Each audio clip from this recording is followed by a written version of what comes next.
14, cursed be the man that maketh any graven or molten image an abomination unto the Lord, the work of thy hands of the craftsman, and put it in a secret place. And what that's saying, there's nothing hidden from God. They put this stuff, they think they're hiding these trinkets or these idols, and they're doing things that they know they shouldn't be doing, but nobody knows about it. It's in my tent. Well, God knows about it. That's what they're finding out right here. God's going to know about it. And the people shall answer and say, Amen. And that's the way they all would pronounce. That's assured. They're confirming it is what they're doing. And verse 16.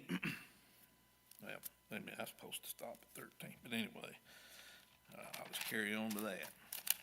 All right. Now, 14 through 26. That's next. That's what I'm doing. I covered all that. So now 14.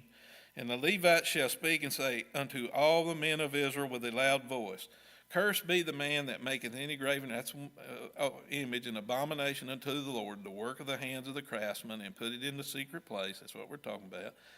And all the people shall answer and say, Amen. Again, that was to be assured and concerned. Verse 16, cursed be he that setteth light by his father or his mother, and all the people shall say Amen. And what that means is to dishonor their father and mother. Cursed be he that removeth his neighbor's landmark, and all the people shall say Amen. Remember, we've already talked about that back in the previous chapters, that was a big deal, to be changing what we would call survey markers back in today, but the same thing back then, to mess with the plan, God's inheritance for each of these people. For you to take the action to change that was a severe sin, and they confirmed that with an amen. Cursed be he that maketh the blind to wander out of the way, and all the people shall say amen. Of course, that was to do something to make them where they can't tell where they're going or where they're going to end up. That's another way for that. And there's another interpretation. You can go back in Proverbs and see that, but I won't go there with that one. 19, cursed be he that perverteth the judgment of the stranger, fatherless, and widow, and all the people shall say amen. You know, that's where they're being warned about having a special justice system to where one outcome is for one group, a better outcome for one group than it would be the stranger, the fatherless in the land. Have a different set of judgment rules or outcomes for them. Justice is to be equal to all of them, not manipulated or changed for one group over another is what they're saying. So I got to go keep going. All right. Verse 20, cursed be he that lieth with his father's wife, because he uncover his father's skirt, and all the people shall say amen. Self-explanatory. Cursed be he that lieth with any manner of beast, and all the people shall say amen. Another one is common sense. 22, cursed be he that lieth with his sister, the daughter of his father, the daughter of his mother, and all the people shall say amen. Common sense. Cursed be he that lieth with his mother-in-law, and all the people shall say amen. Another one, it's obvious. 24, cursed be that smiteth his neighbor secretly, and all the people shall say amen. Murdering anyway is bad, of course. Cursed be he that taketh reward to slay an innocent person, and all the people shall say amen. Cursed be he that confirmeth not all the words of the law to do, and all the people shall say amen. And you know, something that just come to me right there, in the previous verses we talked about in the secret place, you know, a lot of these, if not all of these right here we just read through, these breaking these laws that God has listed here can be done in a way where nobody's going to know it. If you think about it, all these can be hidden. All these can be hidden in a secret place. Obviously, they're all disgusting and bad, but there's going to be one person, or there's one God, not one person, misspoke. There is one in heaven above that's going to know when every one of these are committed, every one of these, whether in that secret place. And like we've said, these are curses. And when they are cursed, the outcome is going to be bad. And so, like I said, all those are self-explanatory. 14 through 26. Well, we've done got through 28 now. This is a long chapter, so we'll get through this one now. So I'll start with the announcements to be made. Oh, yeah, these announcements to be made from the Mount Ebal and Gerizim as we're there. And we're going to read verses 1 through 2. Get started. Chapter 28. And it shall come to pass, if thou shalt hearken, listen diligently. And that's not just half-heartedly, diligently. You know, when you've got a business and stuff like that, you want people who are diligent. And that means those who are active, not part-time, not go hide away in the closet somewhere out behind the building. You want people who are diligent. They're at it. They're on it. They're doing it constantly. They're thinking about it all the time. They're looking for ways to excel. And they're to listen diligently. They are to do this all the time, not just when the mood strikes them. All right? And it shall come to pass, if thou hearken diligently unto the voice of the Lord thy God, to observe and do all his commandments, which I command thee this day, that the Lord thy God will set thee on high above all nations of the earth. There's the blessing right there. If they were to do these things, they're going to be a nation to be looked up to in this land when they get there. The other nations of the world are going to look at them in amazement, how they're so successful and how they're so blessed if they follow these laws that God commands them to do. But we all know in the back of our minds that these men and these women, they have a failure. They're never going to be able to do all these commandments. We know that because we've got the benefit of being here 2,000 years later, and the Bible tells us, and most of us sitting in here know what the Bible generally says from then until now and what the outcome's going to be. We got the benefit of that. These people didn't have that benefit. They're getting a warning. And how often people get warnings. I personally have had warnings back when I was a young man from people who were intelligent and tried to warn me about certain things, but being a man, I didn't heed the warnings. And that's where these people are going to be, because they don't know what's coming. They've only got the warning here that Moses is giving them. And so we're going to read some today that should have been enough to convince any man to live by God's commandments moving forward. Just knowing what the curses is going to be, but it's still not going to be enough. They're still going to end up, we know that because we know the history by reading into the Bible further. So, all right. Did I get 1 and 2? Yeah. Okay, verse 2, and all these blessings shall come on thee and overtake thee if thou shalt listen, hearken unto the voice of the Lord thy God. So these are going to be the blessings. All right. Do all the commandments diligently. Yeah, let's see, something here I wanted to point out. And all these blessings shall come on thee and overtake. The word overtake, that's what it was. That's where I briefly touched on it a while ago when we first started, before we started reading. That overtake is not instantaneously. It's not what that's saying. Or the Bible would have said immediately. If you don't hearken this, that moment something bad's going to happen. But these things are going to overtake them. And that's what we read like I told you in the Bible, slowly. It may not happen immediately, and we'll know that hundreds of years goes by before Babylon sacks Jerusalem. Eventually Rome comes in and tears it to the ground in 70 A.D. Now, this is a long time before all that happens. So it's going to overtake them, and they're being warned. You may not see it immediately, but therein lies the danger with people when they don't listen to God.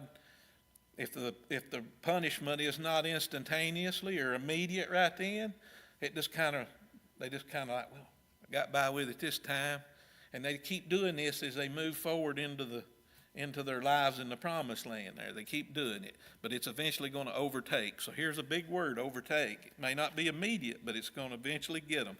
Now 3 through 9. Blessed shalt thou be in the city, and blessed shalt thou be in the field. All right, so. With that, let me get 9 through, yeah. And verse 4, blessed shall be the fruit of thy body and the fruit of thy ground. And the fruit of the body, of course, was the children and y'all know that, in the fruit of the ground, that's what their heart, in the fruit of thy cattle, and the increase of the kine, and the flocks of thy sheep. So their farming life's going to be successful. They're going to be blessed. Verse 5, blessed shall be thy basket and thy store, their material things. Blessed shalt thou be when thou comest in, and blessed shall it be when thou goest out. That's just another way to say it, traveling. When they're traveling, they're going to be blessed. And that's a big deal. Even today, we take it for granted, but man, back then, if you had to travel much of a distance at all, think about it, they walked. And that could have been very dangerous, hazardous to your health back in those days, knowing what's in the different peoples around there. And verse 7, the Lord shall cause thine enemies that rise up against thee to be smitten before thy face. They shall come out against thee one way and flee before thee 7 ways. They will run in fear. They will be scattered. Verse 8, the Lord shall command the blessing upon thee in thy storehouses, and in thou settest thine hand unto, and he shall bless thee in the land which the Lord thy God giveth thee. The Lord shall establish thee a holy people. He's going to set them apart unto himself. They're going to be different than those in that land. As he hath sworn unto thee, God has sworn that, if thou shalt keep the commandments of the Lord thy God and walk in his ways. And then walk in his ways is just to do what God has told them to do, live their lives in the way that God has told them to do. Traveling, complete victory, of course, we talked that, being set apart, not like the locals. And, that come to my mind. I made a note of that when I was reading those verses. When they go into this promised land, people have a tendency, even today, and obviously God wouldn't be giving them a warning about these things if God didn't already know it, but people have a tendency, these people, if they don't watch it, they're going to want to be like other people who are around them when they go into that land. So they're getting this warning, don't be tempted by that. Something may look new and different. They got walled cities in this land. We already know they've got plenty to eat and food. What did the spies say when they brought back? They brought back a giant bundle of grapes with them. They said, it was a land of milk and honey. They were terrified of some of the people. But when they get in that land, they're going to see some of these people are successful there. And if they don't watch it, they will succumb to their ways and they'll be worshiping like they are. But this is all the way God's laying it out. He knows what their tendencies are going to want to be, so he's trying to prevent that. If they'll live the way God tells them, they ain't going to have to worry about that. But I think we all know what happens if they go and try to live like the people who are already in the land, what's going to happen. They don't want to turn into those people. They may not know it, but they're being warned not to. But like I said, they may be tempted by the way the people are living there look successful already, but God is warning them. Now, 10 through 14. And all the people of the earth shall see that thou art called by the name of the Lord, and they shall be afraid of thee. And repeated again, that's repeated several times. And the Lord shall make thee plenteous in goods and in the fruit of thy body. That means they'll have plenty of children, and in the fruit of thy cattle, in the fruit of thy ground, in the land which the Lord sware unto the fathers to give thee. These are things that if they live right, God's promising that they're going to be provided for plenty. They're going to have plenty of children and plenty of food. The Lord shall open unto thee his good treasure, the heaven, to give the rain unto the land in his season, and to bless all the work of thine hand. And thou shalt lend unto many nations, and thou shalt not borrow. We know what the warnings are here. If they get, the part of the curse is they're going to become indebted to people. But if they live according to God's law, they're going to be lending money. People will be indebted to them. The rain, it's easy to read over that, but God provides that from heaven. And if God halts that rain, they are going to suffer dramatically, and we'll see that in the future. That is a warning. That is a severe warning if they don't obey God, what it's going to be. All right. Did I get through all? Okay, verse 13. I still got a couple more to go. And the Lord shall make thee the head and not the tail. So the head leads is going to be the leader of the community, if you want to put it that way, of the nations there. And the other nations will follow suit of them. if they obey God. They're going to be the ones that people want to emulate and want to do things. So they're going to be the ones in charge.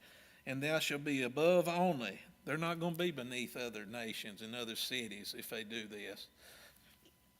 And thou shalt not be beneath if that thou hearken unto the commandments of the Lord thy God, which I have commanded thee this day to observe and do them. And thou shalt not go aside from any of the words which I command thee this day, to the right hand or to the left, or to go after God, or to go after other gods and serve them. They are not to waver. They are to keep a steady, straight line in their actions. They're not to go back and forth with this. They follow God's commandments. They don't need to change them. They don't need to add to them. And they even look at, in the future, we see in Jesus' time, the Pharisees and the high priests, the priests and all that, they had ways of they were trying to circumvent some of their responsibilities then. It had been going on for years. And so there again, that'll be that long-suffering time of God's time that before punishment arrives. Things like that are the things that they're going to do in the future. All right. Now, 15. Verse 15. Now we got the promises of curses. We know what's going to happen if they obey God. They're going to be blessed with plenty. They're going to have a good life. Now we're getting into the curses of what's going to happen if they don't obey God. But it shall come to pass, if thou wilt not listen, hearken unto the voice of the Lord thy God, to observe to do all his commandments and his statutes, which I command thee this day, that all these curses shall come upon thee and overtake thee. There's that key word, overtake. May not be immediate, but it's coming if it don't happen. So now 16 through 19. All right. Curse, all right, here we get into some curses. Cursed shalt thou be in the city, and cursed shalt thou be in the field. And you know what comes to my mind here? This is cursed in the city and the country. And now, of course, Sodom, it was demolished. I mean, it was obliterated. It was a bad city. But what they're being warned here, and they better not get in the habit. Well, I'm going to have to stop. Let me finish right here. This is why this thought's coming to my mind on these curses. They are not going to be able to stand back and blame the city dwellers for the fall of the country. The city, as well as the countryside, is going to suffer for the sins of the city. And the ones in the countryside can't just blame it on the city, because they are all going to suffer because of it. I'll dismiss us with a prayer. Dear God, I